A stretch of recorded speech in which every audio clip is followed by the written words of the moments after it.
जय हिंद दोस्तों, आज के इस वीडियो में मैं आप सभी से बात करूंगा यूपीट्रिपलएससी आयुर्वेदिक फार्मासिस्ट के स्ट्रेटेजी के विषय में कि कैसे आप अपने पूरे सिलेबस को पूरा करेंगे, उसके बाद आप टेस्ट कहां से लगाएंगे, आपके पास एमसीक्यू कहां से आएगा, कैसे आप ज़्यादा से ज़्यादा प्रश्नों को सॉल्व करके उनकी प्रैक्टिस कर सकते हैं और उसके साथ साथ आपके एग्जाम के लिए अभी कितना दिन आपके पास शेष है, आपका एग्जाम कब तक होगा, हम इसके विषय में भी इस वीडियो में बात करेंगे। बस आप सभी लोग इस वीडियो को लास्ट तक अवश्य देखिएगा। यदि आप इस वीडियो को लास्ट तक देख लेते हैं तो आपके मन में जो डाउट है कि आपको सिलेबस कैसे कंप्लीट करना है, कहां से सिलेबस कंप्लीट करना है, रिवीजन कैसे करना है, आपको प्रैक्टिस कैसे लगाना है, इन सभी सवालों के जवाब आपको मिल जाएंगे। बस आपको यह वीडियो लास्ट तक देखना है। अगर हम बात करें कि आपका एग्जाम कब तक होगा और आपके एग्जाम के लिए अभी आपके पास कितना दिन शेष है, तो मैं आपको बता दूं, जब सभी बच्चे यूपीट्रिपलएससी आयोग गए थे सिलेबस के लिए और उसके साथ साथ एग्जाम डेट के लिए, तो वहां पे स्पष्ट रूप से यही बताया गया था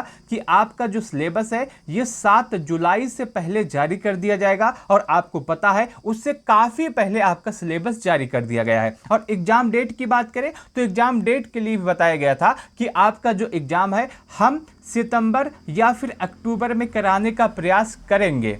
ऐसा कहा गया था कि हम आपका जो एग्जाम है ये सितंबर या फिर अक्टूबर में किसी भी दिन कराने का प्रयास करेंगे। हम मान लेते हैं कि आपके पास सितंबर है, अक्टूबर को भी हटा देते हैं क्योंकि जितना कम आप दिन मान के चलेंगे उतनी तैयारी आपकी अच्छी होगी। अगर आपका एग्जाम थोड़ा सा और आगे बढ़ता है तो आपके पास और भी समय मिल जाएगा। हम मान के चलते हैं कि आपका एग्जाम जो है ये सितंबर के पास है, तो अभी भी आपके पास 3 मंथ का समय है। 3 मंथ में आप अपनी तैयारी कैसे करेंगे, हम यही बात करेंगे इस वीडियो में। 3 मंथ यानी कि 90 दिन के आसपास आपके पास समय है, तो इस 90 दिन में यानी कि 3 महीने में आप कैसे तैयारी कर सकते हैं, कैसे सिलेबस पूरा कर सकते हैं, तैयारी का जो तरीका होगा वो क्या होना चाहिए। अगर हम बात करें तैयारी के क्रम में तो किसी भी एग्जाम को यदि आपको पास करना, दुनिया का कोई भी एग्जाम हो, यही आपका आयुर्वेद फार्मासिस्ट ही नहीं, यदि आपको बड़े से बड़े एग्जाम को पास करना हो तो यदि आप उनमें 3 काम को कर लेते हैं तो आप उस एग्जाम को पास कर पाएंगे। कौन कौन से 3 काम? एक आपका सिलेबस कंप्लीट होना चाहिए पूरा, एक आपने ज़्यादा से ज़्यादा रिविजन किया हो और ज़्यादा से ज़्यादा प्रैक्टिस लगाई हो। यदि आपका ये 3 काम पूरा है तो उस एग्जाम में आप अवश्य पास होंगे। आपका जो आयुर्वेद फार्मासिस्ट का जो एग्जाम है इसमें भी यही 3 काम करना है। पहले सिलेबस को पूरा करना है, उसके बाद रिवीजन को पूरा करना है और उसके बाद ज़्यादा से ज़्यादा प्रैक्टिस करनी है। लेकिन हम ये सिलेबस पूरा कैसे करेंगे, हमारा सवाल ये आता है। और ये सिलेबस पूरा कहाँ से करेंगे, दूसरा सवाल ये आता है। क्योंकि अभी अगर हम देखें तो बहुत ज़्यादा कंटेंट उपलब्ध नहीं है, मार्केट में जाते हैं तो बहुत ज़्यादा किताबें नहीं उपलब्ध है जो हमारे सिलेबस के अकॉर्डिंग हो। तो मैं आपको बता दूं, सिलेबस को पूरा करने के लिए हम यही मान के चलते हैं कि आपके पास अभी 90 दिन है। इन 90 दिनों को आपको 2 भागों में डिवाइड करना है। पहला भाग ऐसा होगा जो आपका 60 दिन का होगा और दूसरा भाग होगा जो 30 दिन का होगा। 60 दिन में हम अपने पूरे सिलेबस को कंप्लीट करेंगे और उसके बाद जो बचेगा 30 दिन, इसमें हम ज़्यादा से ज़्यादा रिवीजन और ज़्यादा से ज़्यादा प्रैक्टिस सेट हल करेंगे, जो आपको आपकी जो तैयारी है उसको धार देने का काम करता है। ये आपका रिवीजन और ये आपका प्रैक्टिस सेट। यदि आप आयुर्वेद को सिर्फ और सिर्फ पढ़ के चले जाएंगे, आप रिवीजन नहीं करेंगे तो आप उसमें अच्छा स्कोर नहीं कर सकते हैं। क्योंकि आयुर्वेद का सेक्शन एक ऐसा सेक्शन है, यदि आप आज पढ़ते हैं, 2 दिन इसको नहीं पढ़ते हैं, तीसरे दिन अगर आप एनालिसिस करेंगे तो उसका आधा या आधा से अधिक आप भूल जाएंगे। इसीलिए रिवीजन सबसे ज़्यादा इंपॉर्टेंट आपके आयुर्वेद के सेक्शन में होने वाला है। हम बात करते हैं सबसे पहले इस 60 दिन के विषय में कि 60 दिनों में आप अपने पूरे सिलेबस को कैसे पूरा कर सकते हैं। सिलेबस को पूरा करने के लिए आपके पास कौन सा तरीका होना चाहिए। अगर हम सिलेबस को पूरा करने की बात करें तो मैं आपको वो तरीका बताऊंगा जिससे मैं पढ़ता था और अभी तक मैं पढ़ रहा हूं। सबसे पहले तरीका यही होता है कि यदि आप अपने सिलेबस को जल्दी पूरा करना चाहते हैं और अच्छे से पूरा करना चाहते हैं तो आपको टारगेट बना के अपनी तैयारी करनी होगी। क्या तैयारी करनी होगी? टारगेट बना के आपको अपनी तैयारी करनी होगी। जैसे आज मॉर्निंग में आप सुबह उठे तो आप अपने डेली टारगेट बना लीजिए। आज के दिन का टारगेट, जैसे मैं एग्जाम्पल के तौर पर बता रहा हूँ, आप अपने हिसाब से आप अपने अकॉर्डिंग दूसरा को सिलेबस टारगेट बना सकते हैं। जैसे मैं आज सुबह उठा और मेरा टारगेट आज का यही रहेगा कि आयुर्वेद का जो सेक्शन होगा यहाँ से रस अर्थशास्त्र से मैं आपका जो पारद का टॉपिक है यहाँ से इस पूरे टॉपिक को कंप्लीट करूंगा। सबसे पहले इसका थ्योरी कंप्लीट होगा, इसके बाद इसके एमसीक्यू लगाए जाएंगे। एमसीक्यू कम से कम इस पूरे टॉपिक से 400 से 500 एमसीक्यू जो होंगे वो लगाए जाएंगे। उसके बाद इसका टेस्ट होगा। ये आपका आयुर्वेद का टॉपिक कंप्लीट हुआ। उसके बाद कंप्यूटर पे आएंगे। कंप्यूटर में हम बेसिक पढ़ेंगे, कंप्यूटर का परिचय पढ़ेंगे। इसके बाद इसका थ्योरी कंप्लीट करेंगे, इसके एमसीक्यू लगाएंगे। इसके इस टॉपिक के जो प्रीवियस ईयर है, जो यूपी ट्रिपल के अंतर्गत पूछे गए हैं, उसको हम लगाने का प्रयास करेंगे। इसके बाद यूपी जी का क्या सेक्शन आता है, जिसमें हम यूपी का भौगोलिक स्वरूप पढ़ेंगे। इसके थ्योरी को कंप्लीट करेंगे, इसके एमसीक्यू लगाएंगे। इसके बाद इसके MC previous year question paper को सॉल्व करेंगे। ये आपका एक दिन का टारगेट हुआ। अब इस टारगेट को पूरा करने में चाहे आपका 2 घंटा लगे या फिर 8 घंटा लगे या फिर 10 घंटा लगे या फिर 12 घंटा लगे, आपको घंटे नहीं देखने हैं, क्योंकि एग्जाम डेट आने के बाद आपको घंटे नहीं देखने हैं। आपको अपने समय के अंतर्गत आपको सिलेबस पूरा करना है, और वो पूरा करने में, सिलेबस पूरा करने में चाहे आपको 10 घंटे लगे या 20 घंटे लगे, आपको उससे फर्क नहीं पड़ना चाहिए। आप डेली के टारगेट बनाइए। जैसे ये एग्जाम्पल के तौर पर आज का टारगेट है, आप अपने हिसाब से, आप अपने अकॉर्डिंग दूसरा टारगेट बना सकते हैं। अब ऐसा ना कीजिएगा कि आपने 1 घंटे का टारगेट बनाया और 1 ही घंटे में आपका पूरा टारगेट कंप्लीट हो गया और आप खुश होकर बैठ गए कि हाँ हमारा टारगेट कंप्लीट हो गया। ऐसा नहीं, आपको थोड़ा सा हार्ड टारगेट बनाना है, कठिन टारगेट बनाना है, जिसको पूरा करने में थोड़ी सी कठिनाई हो, और जो पूरा टारगेट है उसका 90% ही अगर आप पूरा कर पाते हैं तो आप बहुत अच्छी स्थिति में हैं। अब दूसरा सवाल ये आएगा कि हम मान लेते हैं कि आपका कोई भी टॉपिक पढ़ना चाहते हैं, आपका थ्योरी तो मिल गया, लेकिन एमसीक्यू कहाँ से मिलेगा और टेस्ट कहाँ से मिलेगा। तो मैं आपको बता दूं, हमारा जो पढ़ाने का तरीका है वो यही होने वाला है। मैं आपको बताऊं मैं पढ़ाता कैसे हूँ। जैसे आप यहाँ पे एग्जाम्पल देख सकते हैं। जैसे 27 तारीख हुआ, 27 तारीख को आपका गूगल कल्प का एक वीडियो दिया गया। अब गूगल कल्प का जो वीडियो है, यहाँ पे सबसे पहले थ्योरी के माध्यम से, वीडियो के माध्यम से पूरा समझाया गया कि गूगल कल्प होता क्या है, और इसके बाद इसका क्या हुआ, क्लास पीडीएफ दिया गया। और उसके बाद इस गूगल कल्प से जितने भी ऑब्जेक्टिव सवाल बन सकते हैं, चाहे वो किसी भी एग्जाम में पूछे गए हैं, उन सभी सवालों को इस पीडीएफ में दिया जाता है। और वहाँ पे 100 या 200 सवाल नहीं होते हैं, किसी किसी टॉपिक में 400, किसी में 500, किसी में 1,000 सवाल होते हैं। इन सवालों को लाया कहाँ से जाता है, तो इस समय जो राजस्थान के एग्जाम हुए हैं या फिर उत्तराखंड के एग्जाम हुए हैं, उन सभी पेपर को देखा जाता है। दिल्ली का एग्जाम हुआ और उसके उस टॉपिक के आगे या पीछे के जितने भी प्रश्न बन सकते हैं, उन सभी को इस पीडीएफ में ऐड किया जाता है, जिससे आपका एक भी सवाल बाहर ना जाए और आप इसको आराम से हल कर सके। तो आपका 2 सेक्शन कंप्लीट हुआ, एक आपका थ्योरी हुआ, एक आपका एमसीक्यू हुआ। अब बात करते हैं टेस्ट की।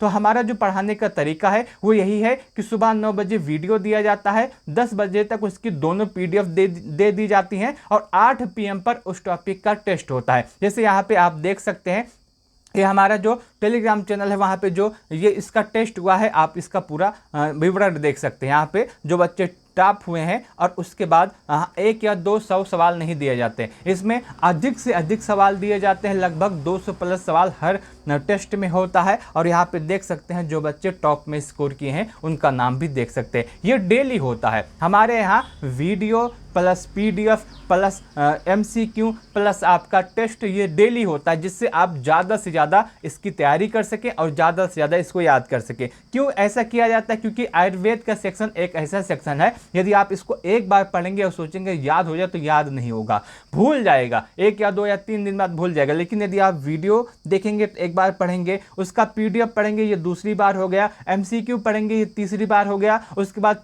8 PM पर टेस्ट लगाएंगे तो ये चौथी बार हो गया। इससे ज़्यादा आपको पढ़ने की आवश्यकता नहीं होगी। एक ही चीज़ आप कम से कम 4 बार पढ़ते हैं तो ये कभी भूलेगा नहीं, आपको याद हमेशा के लिए हो जाएगा। इसीलिए मैं कह रहा हूँ आप हमारे पेड ग्रुप को ज्वाइन कर सकते हैं, जिसमें आपकी पूरी तैयारी होगी। और हमारा जो पेड ग्रुप है, इसमें आपका पूरा सिलेबस कंप्लीट किया जाएगा। आपको वीडियो प्लस पीडीएफ, 2 तरह का पीडीएफ, एक एमसीक्यू एक थ्योरी, और उसके बाद 8 PM पे क्विज भी होगा। और हम पूरा सिलेबस कंप्लीट करेंगे, कंप्यूटर भी कंप्लीट करेंगे, यूपी जीके भी और फार्मा भी। अभी तक हमारे पास काफ़ी बच्चे ऐड हो गए हैं, आप भी ऐड होना चाहते हैं तो आप हमें मैसेज या कॉल कर सकते हैं। हमारा नंबर है 90 26 92 73 15। आप इस नंबर पे मैसेज या कॉल कर सकते हैं। आगे बात करते हैं, मान लेते हैं कि आपका पहले दिन का टारगेट कंप्लीट हो गया। आपने आयुर्वेद के अंतर्गत एक टॉपिक आपने खोजा था, उस टॉपिक को आपने पढ़ लिया, उसमें आपने थ्योरी भी पढ़े, एमसीक्यू भी पढ़ी, आपने टेस्ट भी लगाई, उसके बाद कंप्यूटर का दूसरा टॉपिक कंप्लीट हो गया कि यूपीजीके का भी टॉपिक कंप्लीट हो गया। ये पहले दिन का टारगेट कंप्लीट हो गया। अब आता है दूसरा दिन। दूसरे दिन का जब आप टारगेट बनाएंगे तो उसमें सबसे पहले होगा कि जो आपने फर्स्ट दिन पढ़ा है इसका रिवीजन, जो आपने फर्स्ट दिन पढ़ा है इसका पूरा रिवीजन, ये पहला पॉइंट होगा। आपके दूसरे दिन के पढ़ने का जो पहला पॉइंट होगा वो फर्स्ट दिन का रिवीजन होगा। आप पहले दिन को रिवीजन अवश्य करेंगे। उसके बाद आप दूसरे दिन का टॉपिक बनाएंगे कि आपको आज क्या क्या पढ़ना है। चाहे आप कोई भी टॉपिक पढ़ सकते हैं, जैसे आप भेषज कल्पना पढ़ना हुआ, आप कुछ भी टॉपिक अपने हिसाब से जो आपको पढ़ना है उस हिसाब से पढ़ सकते हैं, बस वही करना है। इसमें थ्योरी भी पढ़ना है, इसमें एमसीक्यू भी लगानी है और इसका टेस्ट भी लगाना है। क्योंकि यदि आप सिर्फ और सिर्फ थ्योरी पढ़ेंगे तो आपको ये नहीं पता होगा कि इसमें किस तरह के सवाल पूछे जाते हैं। मैं आपको एक बार दिखाना चाहता हूं कि हमारा जो क्लास होता है वहां पे पीडीएफ और एमसीक्यू कैसे दिए जाते हैं। आप यहां पे देख सकते हैं, ये हमारा एक क्लास पीडीएफ का टॉपिक है, जिस टॉपिक से, जिस वीडियो से, जिस पीडीएफ से आपको क्लास दी जाती है और उसके बाद वहाँ पे पढ़ाया जाता है। ये आपका जो टॉपिक है ये आपका मत्स्यकल्प का टॉपिक है। आप यहाँ पे देख सकते हैं किस तरह का जो पीडीएफ होता है और किस तरह की तैयारी होती है। आप यहाँ से इस पीडीएफ को देख सकते हैं। पूरी तरह से पूरे विस्तार से इस पूरे टॉपिक को समझाया जाता है और इस पीडीएफ को पढ़ाने के बाद आपको एमसीक्यू दिया जाता है। आप एमसीक्यू के पीडीएफ को देख सकते हैं। ये आपका जो है ये गूगल कल्प का पीडीएफ है। आप इसमें अगर हम देखेंगे तो बेसिक से लेकर के एडवांस तक के सवाल इसमें ऐड रहते हैं। इस गूगल कल्प से अगर हम देखें कितने सवाल दिए गए हैं, और इसमें सबसे पहले आप देखेंगे यहाँ पे बेसिक सवाल आता है कि गूगल कल्प क्या होता है, इसके विषय में आपको बेसिक जानकारी दी जाती है। इसके बाद इसके जो श्लोक होते हैं वो दिए जाते हैं। और आपको पता होगा इस समय यूपीटीपीएससी जो है, यूपीटीपीएससी ये आपका स्टेटमेंट बेस सवाल देता है। तो इस आपके पूरे पीडीएफ में हर तरह के सवाल होते हैं, स्टेटमेंट बेस भी सवाल होते हैं, जिससे आपको पहले से ही अंदाजा हो कि कैसे आपके एग्जाम में सवाल आ सकते हैं। और इस तरह से यूपीटीपीएससी का जो लेटेस्ट पैटर्न है 5 ऑप्शन वाला, वहां तक की भी सवाल इसमें ऐड रहते हैं। आप यहाँ पे देख सकते हैं जो आपका श्लोक के सवाल आते हैं वो भी इसमें ऐड किए रहते हैं। और इसी के बाद आपका 8 PM पे क्विज होता है, जिससे आपकी पूरी तैयारी कंप्लीट हो जाती है। इससे बाहर आपके एग्जाम में कोई भी नहीं आएगा, इससे बाहर कोई भी सवाल नहीं आएगा। यदि आप हमारे तरीके से तैयारी कर लेते हैं तो आपको सिलेक्शन अवश्य मिलेगा। और ये बात मैं क्यों कह रहा हूँ, क्योंकि आप सबको पता होगा ये हमारा दूसरा बैच है। इससे पहले एक बैच और आया था जो कि आपका होम्योपैथिक फार्मासिस्ट का था, जिसमें हमारे साथ 100 बच्चे जुड़े थे और इन 100 बच्चों में से 92 बच्चों का सिलेक्शन हुआ है और बहुत ही जल्द इन सभी बच्चों का इंटरव्यू भी आने वाला है। तो यदि आप भी सिलेक्शन चाहते हैं तो आप हमारे पेड ग्रुप को ज्वाइन कर सकते हैं। हमारे पेड ग्रुप की जो फीस है वो सबसे कम है, मात्र 999 रुपये, जिसमें आपको वीडियो दिया जाएगा पूरे सिलेबस का। उसके बाद पीडीएफ दी जाएगी। पीडीएफ 2 तरह की होगी, एक थ्योरी पीडीएफ, एक एमसीक्यू पीडीएफ। और पूरे तरह से एमसीक्यू पीडीएफ में आपको जितने भी सवाल उस टॉपिक से बन सकते हैं वो भी दिए जाएंगे और 8 PM पे आपका टेस्ट भी होगा। यदि आपको बैच को ज्वाइन करना है तो 90 26 92 73 15 पे आप मैसेज या कॉल कर सकते हैं। आपका दूसरे दिन का जो टॉपिक कंप्लीट हुआ तो तीसरे दिन का आप बनाएंगे टारगेट। तीसरे दिन का जो टारगेट आप बनाएंगे उसमें सबसे पहले आपका रिवीजन होगा जो पिछले दिन आपने पढ़ा है। उसके बाद आयुर्वेद के नए टॉपिक खोजेंगे, कंप्यूटर के उसके बाद का टॉपिक, यूपीजीके का उसके बाद का टॉपिक आप यहाँ से पढ़ेंगे। ऐसे ऐसे धीरे धीरे करके आप अपने पूरे सिलेबस को 60 दिन में कंप्लीट कर सकते हैं। ये पूरा सिलेबस आपका आराम से 60 दिन में कंप्लीट हो जाएगा। उसके बाद का जो समय बचता है उसमें आप रिवीजन और प्रैक्टिस सेट हल करेंगे। रिवीजन के लिए मैं आपको बता दूं, हमारे यहाँ रिवीजन बहुत ही अच्छे तरीके से कराया जाता है। आप रिवीजन अपने हिसाब से कर सकते हैं। अपने हिसाब से रिवीजन करने का मतलब यह है कि आप जब शॉर्ट नोट्स बनाएंगे वहां पे आपका पूरा रिवीजन हो जाएगा और उसके बाद आप जो एमसीक्यू लगाएंगे वहां से आप पूरा रिवीजन आप कर सकते हैं। उसके बाद आपका आता है लास्ट मंथ में प्रैक्टिस सेट लगाने का समय। प्रैक्टिस सेट आप किसी भी बुक से लगा सकते हैं, हमारे पास भी आएगा, वो भी आप ले सकते हैं। प्रैक्टिस सेट की कमी नहीं है मार्केट में, आप कहीं से भी लग सकते हैं, कहीं से भी आप पढ़ सकते हैं, हमारे पास भी आप यहाँ भी ले सकते हैं। ज़्यादा से ज़्यादा आपको प्रैक्टिस सेट लगानी है। ये पूरा है, यदि आप 60 + 30 दिन का ये पूरा स्ट्रेटेजी अपना लेते हैं तो आपका सिलेबस भी कंप्लीट होगा और आप एक अच्छी स्थिति में आ जाएंगे, जिससे आपका सिलेक्शन आराम से हो सकता है। सिलेक्शन से उसके बाद आपको कोई भी नहीं रोक सकता है। ये पूरा तरीका है मेरे हिसाब से। मैं इसी तरीके से पहले पढ़ाई करता था, इसीलिए अब जॉब पर आ गया हूं। आप भी इसी तरीके से पढ़ाई कर सकते हैं, जिससे आपको भी आसानी से जॉब मिल सके। अगर आपके पास कोई दूसरा तरीका है जिस हिसाब से आप पढ़ना चाहते हैं, तो आप प्लीज़ उसी को फॉलो कीजिएगा, क्योंकि आपका तरीका आप बेहतर जानते हैं कि कितना बेहतर है। ये मैं तरीका बता रहा हूँ, ये मेरा तरीका है जिस हिसाब से मैं पढ़ता था। बाकी यदि आप हमारा पेड ग्रुप ज्वाइन करना चाहते हैं, आप हमारे पेड ग्रुप को भी ज्वाइन कर सकते हैं। और यह जो वीडियो देख रहे हैं, इसके डिस्क्रिप्शन बॉक्स में आपको टेलीग्राम चैनल का लिंक मिलेगा, आप उसको ज्वाइन कर सकते हैं। वहाँ पे 8 PM पर क्विज होता है, तो आप उस क्विज को भी देख सकते हैं। वह हमारा फ्री ग्रुप है, आप उसको भी ज्वाइन कर सकते हैं। बाकी यदि आपको हमारा पेड ग्रुप ज्वाइन करना, तो आप हमारे पेड ग्रुप को ज्वाइन कर सकते हैं, जिसमें आपका वीडियो भी मिलता है, उसके बाद उसका थ्योरी PDF में मिलता है, उसके बाद उसका MCQ PDF भी मिलता है, और उसके बाद उसका टेस्ट भी होता है। तो एक ही चीज़ आप कम से कम 4 बार पढ़ते हैं, वो आपको याद हो जाता है। पेड ग्रुप ज्वाइन करने के लिए 90 26 92 73 15 पे आप मैसेज या कॉल कर सकते हैं। मैं उम्मीद करता हूं कि आपको यह पूरा वीडियो अच्छा लगा होगा, पूरी जानकारी अच्छी लगी होगी। इस वीडियो को लास्ट तक देखने के लिए आप सभी का बहुत बहुत धन्यवाद।